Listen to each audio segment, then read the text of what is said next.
അസ്സലാമു അലൈക്കും വറഹ്മത്തുള്ളാഹി വബറകാതുഹു.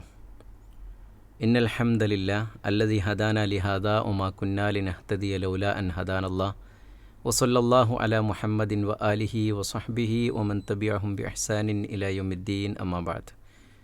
ബഹുമാന്യ സുഹൃത്തുക്കളെ, സഹോദരങ്ങളെ, സഹോദരികളെ, വിശുദ്ധ റമളാൻ മാസത്തിലൂടെയാണ് നാം കടന്നുപോയിക്കൊണ്ടിരിക്കുന്നത്. അല്ലാഹു സുബ്ഹാനഹു വ തആല സൽക്കർമ്മങ്ങൾ അധികരിപ്പിക്കാനും പ്രതിഫലങ്ങൾ ഇരട്ടിപ്പിക്കാനുമുള്ള ഒരു കാലഘട്ടമായി അല്ലാഹു ഇതിനെ നമുക്ക് മാറ്റിത്തരുമാറാകട്ടെ. ഞാൻ ഇന്ന് നിങ്ങളോട് സംസാരിക്കുന്നത്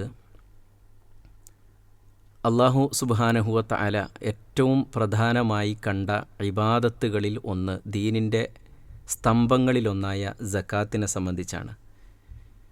ധനത്തിനും ധനസമ്പാദന മാർഗത്തിനുമൊക്കെ വലിയ പ്രാധാന്യമാണ് ഇസ്ലാം കൽപ്പിച്ചിട്ടുള്ളത്. സ്വർഗത്തിൽ പ്രവേശിക്കുകയില്ല എന്നും അങ്ങേയറ്റം കഷ്ടപ്പെട്ടായിരിക്കും സ്വർഗത്തിൽ പ്രവേശിക്കുക എന്നുമൊക്കെയുള്ള ചില ധാരണകൾ മറ്റു പല സമൂഹങ്ങളിലുമുള്ളത് ഇസ്ലാം അംഗീകരിക്കുന്നില്ല എന്ന് മാത്രമല്ല, ധനം അല്ലാഹു സുബ്ഹാനഹു വ തആലയെ കൂടുതൽ അവനിലേക്ക് അടുക്കാനും കൂടുതൽ അവൻ്റെ തൃപ്തി കരസ്ഥമാക്കാനുമുള്ള ഒരു വഴിയായിട്ട് ഇസ്ലാം പഠിപ്പിക്കുക കൂടി ചെയ്തതായിട്ട് കാണാൻ കഴിയുന്നതാണ്. ധനം സമ്പാദിക്കാൻ ആവശ്യപ്പെടുകയും അള്ളാഹുവിനോട് ദുനിയാവിലെ ഖൈറുകൾക്ക് വേണ്ടി പ്രാർത്ഥിക്കണമെന്ന് പഠിപ്പിക്കുകയും ചെയ്ത ഒരു മതമാണ് ഇസ്ലാം. ദുനിയാവിലും ആഖിറത്തിലും എനിക്ക് നന്മ നൽകണേ എന്ന് റബ്ബന ആത്തിന ഫിദ്ദുന്യ ഹസന, ദുനിയാവിൽ എനിക്ക് ഖൈർ നൽകണേ, ഹസനത്ത് നൽകണേ എന്ന് പറയാൻ പ്രാർത്ഥിക്കാൻ പഠിപ്പിച്ച ഒരു മതമാണ് ഇസ്ലാം. മാത്രമല്ല, അധ്വാനിക്കണമെന്ന് പറയുന്നുണ്ട്. പള്ളിയിൽ ഒരുമിച്ച് കൂടിയിരിക്കുക, അവിടെ ചടഞ്ഞുകൂടിയിരിക്കുക എന്നത് മാത്രമല്ലല്ലോ ഇസ്ലാം പഠിപ്പിക്കുന്നത്. മറിച്ച് ജീവിത ആവശ്യങ്ങൾക്ക് വേണ്ടി അള്ളാഹുവിൻ്റെ ഔദാര്യം തേടിക്കൊണ്ട് ഭൂമിയിലൂടെ സഞ്ചരിക്കണമെന്നും അധ്വാനിക്കണമെന്നുമാണ് ഖുർആൻ പറയുന്നത്. വബ്തഗൂ മിൻ ഫളില്ല, അള്ളാഹുവിൻ്റെ ഫളല് നിങ്ങൾ അന്വേഷിക്കുക എന്ന് ഖുർആൻ പറയുന്നത് കാണാൻ കഴിയും. അപ്പോൾ പ്രാർത്ഥിക്കാനും അതുപോലെ തന്നെ അധ്വാനിക്കാനും പറയുന്ന ഇസ്ലാം ഈ നേടിയെടുത്ത സ്വത്ത് നശിപ്പിക്കരുത് എന്നുകൂടി നമുക്ക് വലിയ ശക്തമായ കൽപ്പന നൽകുന്നുണ്ട്. കാരണം അല്ലാഹു സുബ്ഹാനഹു വ തആല ജീവിതത്തിൻ്റെ നിലനിൽപ്പായി കൂടി പഠിപ്പിച്ച ഒന്നാണ് ധനം എന്നത്. അത് നിങ്ങൾ നശിപ്പിക്കരുത്, നശിപ്പിക്കുന്നവരുടെ കൈകളിലേക്ക് ഏൽപ്പിച്ചു കൊടുക്കരുത് എന്ന് ഖുർആൻ നമുക്ക് പഠിപ്പിച്ചു തരുന്നുണ്ട്. വലാ തുഅ്തു സുഫഹാ അംവാലക്കുമുല്ലത്തി ജഅലല്ലാഹു ലക്കും ഖിയാമ, അള്ളാഹു നിങ്ങൾക്ക് ജീവിതത്തിൻ്റെ നിലനിൽപ്പായി നിശ്ചയിച്ച സ്വത്ത് അത് കൈകാര്യം ചെയ്യാൻ കഴിയാത്ത ആളുകളെ നിങ്ങൾ ഏൽപ്പിക്കരുത് എന്ന് ഖുർആൻ പഠിപ്പിക്കുന്നുണ്ട്. മാത്രവുമല്ല, നാലാമതായി ഒരു കാര്യം സൂചിപ്പിക്കേണ്ടുന്നത്, വളരെ ഗൗരവത്തിൽ മനസ്സിലാക്കേണ്ടുന്നത്, അള്ളാഹു മനുഷ്യന് വ്യത്യസ്ത രൂപത്തിലുള്ള ഇബാദത്തുകൾ നൽകി. ഇപ്പോൾ നമ്മൾ നോമ്പ് നോറ്റുകൊണ്ടിരിക്കുകയാണ്, അതൊരു ഇബാദത്താണ്, ശരീരം കൊണ്ട് മനസ്സുകൊണ്ടുള്ള ഒരു ഇബാദത്ത്. നമസ്കരിക്കുന്നു, ശരീരം കൊണ്ടുള്ള ഇബാദത്താണ്. ഇതുപോലെ സമ്പത്ത് കൊണ്ട് ഒരു ഇബാദത്ത് നിശ്ചയിച്ച മതമാണ് ദീനാണ് ഇസ്ലാം എന്നത്. സക്കാത്ത് മനുഷ്യൻ്റെ സമ്പത്തിൽ അള്ളാഹു നിശ്ചയിച്ച ഒരു മതമാണ്. അപ്പോൾ സമ്പത്തിന് പ്രാധാന്യമുള്ളത് കൊണ്ട് തന്നെയാണ് ഒരു ഇബാദത്ത് സമ്പത്തിൽ അല്ലാഹു സുബ്ഹാനഹു വ തആല നിശ്ചയിച്ചത് എന്ന് നമുക്ക് മനസ്സിലാക്കാൻ കഴിയുന്നതാണ്. ബുനിയൽ ഇസ്ലാമു അലാ ഖംസിൻ, ഇസ്ലാം എന്നത് സ്ഥാപിക്കപ്പെട്ടിട്ടുള്ളത് 5 സ്തംഭങ്ങളിലായിക്കൊണ്ടാണ്. അതിലൊന്നായി നമസ്കാരവും സക്കാത്തുമൊക്കെ അല്ലാഹു എണ്ണുന്നത്, റസൂലുള്ളാഹി സ്വല്ലല്ലാഹു അലൈഹി വസല്ലം എണ്ണുന്നത് നമുക്ക് കാണാൻ കഴിയുന്നതാണ്. ഇവിടെ നമ്മൾ മനസ്സിലാക്കേണ്ടുന്നത്, ഈ നൽകപ്പെട്ട സ്വത്ത്, സമ്പത്ത്, അത് അല്ലാഹു നൽകിയ ഒരു അനുഗ്രഹമാണ്. ആ അനുഗ്രഹം നമുക്ക് ഒരു പരീക്ഷണം കൂടിയാണ് എന്ന തിരിച്ചറിവ് നമ്മെ സംബന്ധിച്ചിടത്തോളം ഉണ്ടാകേണ്ടതുണ്ട്. അനുഗ്രഹമാണ്, എല്ലാ അനുഗ്രഹങ്ങളിലും പരീക്ഷണമുണ്ട്. ആരോഗ്യം അനുഗ്രഹമാണ്, പരീക്ഷണവും ഉണ്ടാകും. അതേപോലെ തന്നെ സമ്പത്ത് അനുഗ്രഹമാണ്, അതിൽ പരീക്ഷണമുണ്ടാകും. മക്കൾ അനുഗ്രഹമാണ്, മക്കളിൽ പരീക്ഷണമുണ്ടാകും. ഈ ഒരു തിരിച്ചറിവ് നമുക്കുണ്ടാവുക തന്നെ ചെയ്യേണ്ടതുണ്ട്. അള്ളാഹുവിൻ്റെ ഔദാര്യമാണ്. അല്ലാഹു സുബ്ഹാനഹു വ തആല ഇത് നൽകിക്കൊണ്ടും നൽകാതെയും നൽകിയത് തിരിച്ചു പിടിച്ചും ഒരുപാട് കാലം നൽകാതെ പിന്നീട് നൽകി ഒക്കെ അള്ളാഹു സുബ്ഹാനഹു വ തആല പരീക്ഷിക്കുമെന്നും ഈ സന്ദർഭങ്ങളിലൊക്കെ ഓരോ സന്ദർഭത്തിലും ചെയ്യേണ്ടത് ഒരു വിശ്വാസിയുടെ കടമയാണ് എന്ന് നമ്മൾ തിരിച്ചറിയുക തന്നെ ചെയ്യേണ്ടതുണ്ട്. അപ്പോൾ ഈ ഒരു പരീക്ഷണമാണെന്ന തിരിച്ചറിവുണ്ടാവുകയാണ് ഒരു മുസ്ലിമിനെ സംബന്ധിച്ചിടത്തോളം ഏറ്റവും പ്രധാനപ്പെട്ട ഒന്ന്. ആ ഒരു പരീക്ഷണം എന്ന തിരിച്ചറിവിൽ നിന്നാണ് സമ്പത്തിലുള്ള ബാധ്യതകൾ നിറവേറ്റാൻ ഒരു വിശ്വാസി പ്രാപ്തനാകുന്നത്. ഇത് പരീക്ഷണമാണെന്ന തിരിച്ചറിവുണ്ടായതിനും അതില്ലാത്തതിനുമുള്ള ഉദാഹരണങ്ങൾ വിശുദ്ധ ഖുർആൻ നമുക്ക് പഠിപ്പിച്ചു തരുന്നുണ്ട്. മഹാനായ സുലൈമാൻ നബി അലൈഹിസ്സലാം അല്ലാഹു സുബ്ഹാനഹു വ തആല ഒരാൾക്കും നൽകിയിട്ടില്ലാത്ത, ഇനി ഒരാൾക്കും നൽകാത്ത രൂപത്തിലുള്ള അനുഗ്രഹങ്ങളാണ് അദ്ദേഹത്തിന് നൽകിയിട്ടുള്ളത്. അദ്ദേഹത്തിൻ്റെ വലിയ ഒരു അനുഗ്രഹം റബ്ബിൽ നിന്ന് സ്വീകരിച്ച സമയത്ത് അദ്ദേഹം പറഞ്ഞൊരു വാക്കുണ്ട്, ഹാദാ മിൻ ഫളിലി റബ്ബി ലിയബ്ലുവനി അഷ്കുർ അം അക്ഫർ. ഇത് അള്ളാഹുവിൻ്റെ ഔദാര്യമാകുന്നു, അവൻ്റെ അനുഗ്രഹമാകുന്നു. ഇതൊരു പരീക്ഷണമാണ്, എന്നെ പരീക്ഷിക്കാൻ. ഞാനിതിന് നന്ദി കാണിക്കുമോ അതല്ല നന്ദികേട് കാണിക്കുമോ?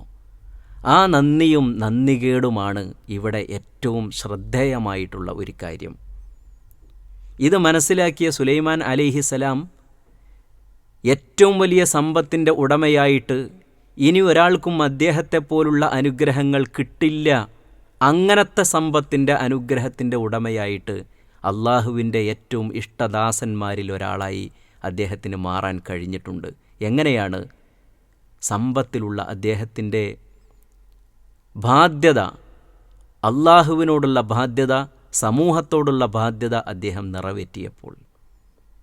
അതാണ് റബ്ബിൻ്റെ കൽപ്പന ഓരോ രംഗങ്ങളിലുമുള്ളത്. നിറവേറ്റുമ്പോൾ അള്ളാഹുവിന് ഇഷ്ടപ്പെട്ട ദാസനായി മാറാൻ കഴിയും. എന്നാൽ ഖാറൂനിനെ സംബന്ധിച്ച് വിശുദ്ധ ഖുർആൻ നമുക്ക് പഠിപ്പിച്ചു തരുന്നുണ്ട്. അദ്ദേഹം ഇത് അള്ളാഹുവിൻ്റെ അനുഗ്രഹമാണ് എന്ന് തിരിച്ചറിഞ്ഞില്ല എന്നതാണ് പ്രശ്നം. അദ്ദേഹത്തോട് ആ നാട്ടിലുള്ള ജനങ്ങൾ പറഞ്ഞു, പ്രവാചകൻ പറഞ്ഞു, വ അഹ്സിൻ കമാ അഹ്സൻ അല്ലാഹു ഇലൈക്ക്. അള്ളാഹു നിനക്ക് എത്ര ഔദാര്യമാണ് കാണിച്ചത്, എത്ര നന്മയാണ് ചെയ്തത്, നിനക്കും ആളുകളോട് നന്മ ചെയ്തുകൂടെ എന്ന് ചോദിച്ചപ്പോൾ ഖാല ഇന്നമാ ഊതീതുഹു അലാ ഇൽമിൻ ഇൻദി. ഇതൊക്കെ എൻ്റെ കഴിവ് കൊണ്ടും എൻ്റെ അറിവ് കൊണ്ടും യോഗ്യത കൊണ്ടും നേടിയെടുത്തതാണ് എന്ന ഒരു വാക്കാണ്, നന്ദികേടിൻ്റെ വാക്കാണ്. അത് ഞാൻ ഇഷ്ടമുള്ള രൂപത്തിൽ ചെലവഴിക്കും, ഞാൻ ഇഷ്ടമുള്ള രൂപത്തിൽ അത് പ്രവർത്തിക്കും എന്ന് പറയുന്ന ഒരു ധാർഷ്ട്യത്തിൻ്റെ വാക്ക്. ഇതാണ് ഖാറൂനിൽ നമുക്ക് കാണാൻ കഴിയുന്നത്. ഇവിടെ ഒരു വിശ്വാസിക്ക് അള്ളാഹു മാതൃകയായി വെച്ചിട്ടുള്ളത് സുലൈമാൻ അലൈഹിസ്സലാമിൻ്റെ വാക്കാണ്, ലിയബ്ലുവനി അഷ്കുർ അം അക്ഫുർ. എന്നെ പരീക്ഷിക്കാൻ ഞാൻ നന്ദി കാണിക്കുമോ നന്ദികേട് കാണിക്കുമോ എന്ന്. അവിടെയാണ് നമ്മെ സംബന്ധിച്ചിടത്തോളം സക്കാത്ത് എന്ന ഈ ഒരു ആരാധന നമുക്ക് അത് നൽകേണ്ടവർക്ക് നൽകിക്കൊണ്ട്, നൽകേണ്ട രൂപത്തിൽ തന്നെ നൽകിക്കൊണ്ട് നന്ദി കാണിക്കാൻ പറ്റുമോ അതല്ല നന്ദികേട് കാണിക്കുമോ എന്ന ഒരു ചിന്ത വരേണ്ടത് എന്ന് ഞാൻ പ്രത്യേകമായി ഓർമ്മിപ്പിക്കുകയാണ്. നമ്മൾ നോക്കുക, എന്താണ് ഈ സക്കാത്ത്? സത്യത്തിൽ സക്കാത്ത് എന്ന് പറയുന്നത് എന്താണെന്ന് നമ്മൾ മനസ്സിലാക്കുമ്പോൾ നേരത്തെ പറഞ്ഞതുപോലെ തന്നെ ഒരു ആരാധനയാണ്. സക്കാത്തിനെ ഒരു ആരാധനയായിട്ട് നമുക്ക് കാണാൻ കഴിയണം. നമസ്കരിക്കുമ്പോൾ ഒരാരാധനയാണ്, നോമ്പെടുക്കുന്നത് ഒരാരാധനയാണ്. ഇതേപോലെ രക്ഷിതാവായ റബ്ബ് സുബ്ഹാനഹു വ തആലയോട് കാണിക്കുന്ന ഒരു ആരാധനയാണ് സക്കാത്ത് നിർബന്ധമായും കൊടുക്കേണ്ടത്, കൊടുത്തു വീട്ടുക എന്ന് പറയുന്നത്. വിശുദ്ധ ഖുർആനിൽ 32 സ്ഥലങ്ങളിൽ സക്കാത്തിനെ സംബന്ധിച്ച് പരാമർശിക്കുന്നുണ്ട്. അതിൽ 28 തവണയും സക്കാത്തിനെ പറ്റി പറയുന്നത് നമസ്കാരത്തിൻ്റെ കൂടെ ചേർത്തുകൊണ്ടാണ്. അത്രയും പ്രാധാന്യമുള്ള ഒരു ഇബാദത്താണ്. അതുകൊണ്ട് സക്കാത്ത് നൽകാതെ നമസ്കാരം മാത്രം നിർവഹിച്ചതുകൊണ്ട് കാര്യമില്ല എന്നാണ് മനസ്സിലാക്കാൻ കഴിയുന്നത്. കാരണം ശരീരത്തിന് നമസ്കാരമെന്ന ഇബാദത്ത് നിശ്ചയിച്ച റബ്ബ് തന്നെയാണ് പണത്തിന് സക്കാത്ത് എന്ന ഇബാദത്ത് നിശ്ചയിച്ചത്. ഒരു ഇബാദത്തിൽ അള്ളാഹുവിനെ അനുസരിക്കുകയും മറ്റൊരു ഇബാദത്തിൽ അള്ളാഹുവിനെ ധിക്കരിക്കുകയും ചെയ്യുന്നത് ഒരു വിശ്വാസിക്ക് ചേർന്നതല്ല. അതുകൊണ്ട് യഥാർത്ഥ വിശ്വാസിയാകാൻ സക്കാത്ത് കൊടുക്കൽ നിർബന്ധമാണ്. ഖുർആൻ സക്കാത്ത് നൽകാത്തവരെ സംബന്ധിച്ച് പറഞ്ഞപ്പോൾ വവൈലുല്ലിൽ മുശ്രിക്കീൻ, ബഹുദൈവ വിശ്വാസികൾക്ക് നാശമാകുന്നു, അല്ലദീന ലാ യുഅ്തൂന സക്കാത്ത് വഹും ബിൽ ആഖിറതി ഹും കാഫിറൂൻ. നാളെ പരലോകത്ത് രക്ഷ കിട്ടുമെന്ന്, പ്രതിഫലം കിട്ടുമെന്ന് നിഷേധിക്കുന്ന അവർ സക്കാത്ത് നൽകാത്ത ആളുകളാകുന്നു അവർ എന്നാണ്. അപ്പോൾ മുശ്രിക്ക് എന്ന് അല്ലാഹു സുബ്ഹാനഹു വ തആല ഇത്തരം ആളുകളെ എടുത്തു പറഞ്ഞു. അല്ലെങ്കിൽ മുശ്രിക്കിൻ്റെ ഒരു സ്വഭാവമായി സക്കാത്ത് നൽകാതിരിക്കുകയും പരലോകത്തെ പ്രതിഫലത്തിൽ വിശ്വസിക്കാതിരിക്കുകയും ചെയ്യുന്നതിനെ വിശുദ്ധ ഖുർആൻ പരിചയപ്പെടുത്തി. അത് മാത്രമല്ല, സക്കാത്ത് കൊടുത്തു വീട്ടുമ്പോഴാണ് ഒരു മുസ്ലിം സാഹോദര്യ ബന്ധം സമൂഹത്തിൽ ഉണ്ടാവുകയും ആ സാഹോദര്യ ബന്ധത്തിൽ ഒരു കണ്ണിയായി ഈ മനുഷ്യൻ വരികയും ചെയ്യൂ എന്നാണ് ഖുർആനിൻ്റെ പരാമർശങ്ങളിൽ നിന്ന് മനസ്സിലാക്കാൻ കഴിയുന്നത്. ഖുർആൻ പറയുന്നത് ഫഇൻ താബു വ അഖാമുസ്സലാത്ത വ ആതൗസ്സകാത്ത് ഫഇഖ്വാനുക്കും ഫിദ്ദീൻ. നിങ്ങളോട് എതിരിട്ടുകൊണ്ടിരിക്കുന്ന, യുദ്ധം ചെയ്തുകൊണ്ടിരിക്കുന്ന ആളുകൾ അതൊക്കെ നിർത്തിവെച്ച് തൗബ ചെയ്യുകയും അള്ളാഹുവിനോട് പാപമോചനം തേടുകയും നമസ്കാരം നിർവഹിക്കുകയും സക്കാത്ത് കൊടുക്കുകയും ചെയ്താൽ അവർ നിങ്ങളുടെ സഹോദരന്മാരാണ് ദീനിൻ്റെ വിഷയത്തിൽ എന്നാണ്. അപ്പോൾ ദീനി സാഹോദര്യ ബന്ധം സ്ഥാപിക്കപ്പെടുന്നത് ഈമാൻ സ്വീകരിക്കുകയും നമസ്കാരം നിലനിർത്തുകയും സക്കാത്ത് കൊടുക്കുകയും ചെയ്യുമ്പോഴാണ് എന്ന് പറയുമ്പോൾ ഇതിലേതെങ്കിലും ഒന്ന് ഒഴിവാക്കിയാൽ ദീനി സാഹോദര്യ ബന്ധത്തിൽ നിന്നും ആ മനുഷ്യൻ പുറത്തുപോയി എന്നാണ് മനസ്സിലാക്കാൻ കഴിയുന്നത്.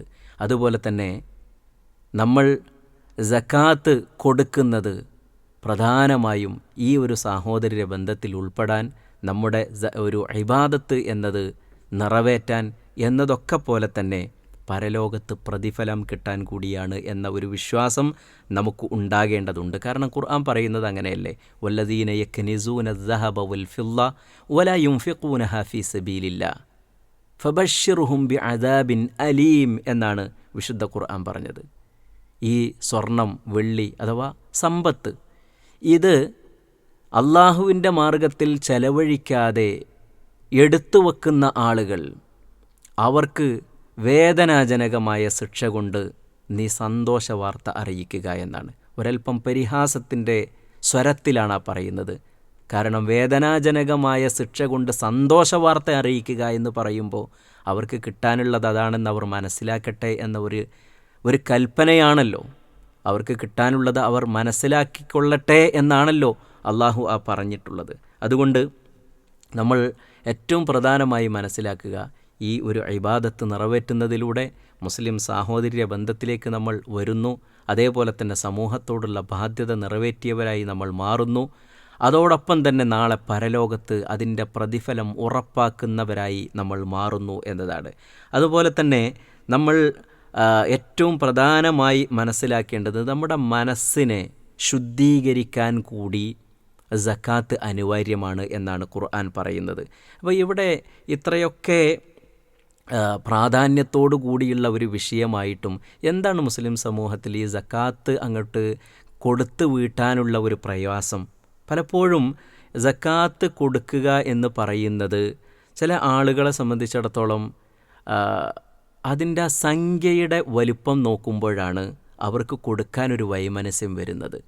അത് നോക്കുക, 1,00,000 രൂപ സക്കാത്ത് കൊടുക്കണം എന്ന് പറയുമ്പോൾ എന്ത് 1,00,000 രൂപയോ എന്നാണ് അവൻ്റെ ചിന്ത. 1,00,000 രൂപ കൊണ്ട് കൊടുക്കുകയെന്നാണ്. പക്ഷേ അതിനപ്പുറത്ത് 39 ലക്ഷം രൂപ എൻ്റെ അക്കൗണ്ടിൽ ബാക്കിയാക്കിയിട്ടാണ്, അതിനുള്ള വസ്തുക്കൾ ഇവിടെ വെച്ചിട്ടാണ് 1,00,000 ഞാൻ അങ്ങോട്ട് കൊടുക്കുന്നത് എന്ന ചിന്ത മനുഷ്യനെ സംബന്ധിച്ചിടത്തോളം വരുന്നില്ല എന്നതാണ്. സമ്പത്തുള്ള ഒരാൾക്ക് ആ ഒരു ചിന്തയാണ് വരേണ്ടത്. 2.5 ലക്ഷം സക്കാത്ത് കൊടുക്കുന്ന ഒരു മനുഷ്യൻ 1 കോടി രൂപയുണ്ടായിട്ട് 2.5 ലക്ഷം സക്കാത്ത് കൊടുക്കുന്ന ഒരു മനുഷ്യൻ എൻ്റെ അക്കൗണ്ടിൽ 97.5 ലക്ഷം രൂപ സേഫാണ് എന്ന് മനസ്സിലാക്കുന്നില്ല.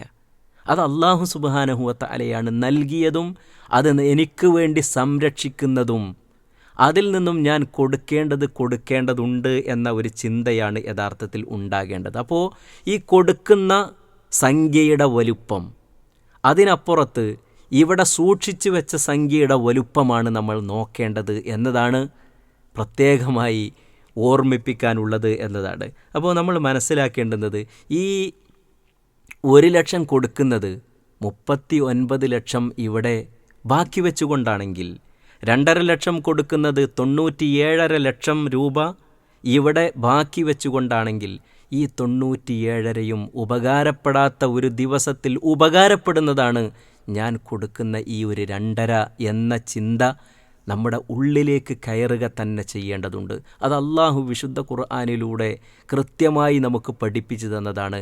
കളവ് അല്ലാഹുവിൻ്റെതല്ല. വാഗ്ദത്തം ലംഘിക്കുക എന്നത് അല്ലാഹു ചെയ്യുന്ന കാര്യമല്ല. അതുകൊണ്ട് അല്ലാഹു അവൻ്റെ ഖുർആനിലൂടെ നമുക്ക് നൽകിയ വാഗ്ദത്തമാണ്. നൽകിയവന് ഇവിടെയും നാളെ പരലോകത്തും അതിൻ്റെ പ്രതിഫലം അവൻ നൽകുമെന്ന്. അതുകൊണ്ട് വിശുദ്ധ ഖുർആൻ പറയുന്ന ആ രൂപത്തിൽ തന്നെ ഇത് കൊടുക്കാനും നമ്മൾ ശ്രദ്ധിക്കേണ്ടതുണ്ട്. പലരും കൊടുക്കും, പക്ഷേ എങ്ങനെയാണ് കൊടുക്കുന്നത്? അവനവൻ്റെ വീട്ടിലേക്ക് യാചിച്ചു വരുന്ന, സ്ഥാപനത്തിലേക്ക് വരുന്ന, അപേക്ഷ നൽകുന്ന ആളുകൾക്ക് മാത്രം കൊടുക്കുക എന്ന് പറയുന്നതിനപ്പുറത്ത് അത് കൊടുക്കേണ്ടുന്ന ഒരു രീതിയിലും കൊടുക്കേണ്ട രൂപത്തിലും കൊടുക്കേണ്ടതുണ്ട്. എത്രയാണ് എൻ്റെ സമ്പത്ത് എന്ന് കൃത്യമായി കണക്ക് നോക്കിയിട്ടായിരിക്കണം കൊടുക്കേണ്ടത്. ഇത്രയുണ്ട്, അതുകൊണ്ട് ഇത്ര കൊടുക്കാനുണ്ട്, എൻ്റെ ബാങ്കിൽ ഇത്രയുണ്ട് എന്ന രൂപത്തിൽ തന്നെയായിരിക്കണം കൊടുക്കേണ്ടത്. അതല്ലാതെ ഒരു കൃത്യമായ അളവില്ലാതെയല്ല കൊടുക്കേണ്ടുന്നത് എന്ന് വിശുദ്ധ ഖുർആൻ നമുക്ക് പഠിപ്പിച്ചു തരുന്നുണ്ട്. നബി സല്ലല്ലാഹു അലൈഹി വസല്ലം സക്കാത്തിനെ പറ്റി പറഞ്ഞപ്പോഴൊക്കെ കാണുന്നത് ഇത്രയുണ്ടെങ്കിൽ എത്ര കൊടുക്കണം എന്ന് പറഞ്ഞുകൊണ്ടാണ് പഠിപ്പിച്ചിട്ടുള്ളത്. സ്വർണം അത് ഇത്രയുണ്ടെങ്കിൽ 20 ദീനാറുണ്ടെങ്കിൽ അതിൻ്റെ 2.5% കൊടുക്കണമെന്ന് റസൂലുള്ളാഹി സ്വല്ലല്ലാഹു അലൈഹി വസല്ലം പഠിപ്പിച്ചു. അതുപോലെ തന്നെ വെള്ളി 5 ഊഖിയയുണ്ടെങ്കിൽ അഥവാ 140 മിസ്കാൽ ഉണ്ടെങ്കിൽ, ഒരു മിസ്കാൽ എന്ന് പറഞ്ഞാൽ 4.25 ഗ്രാമാണ്.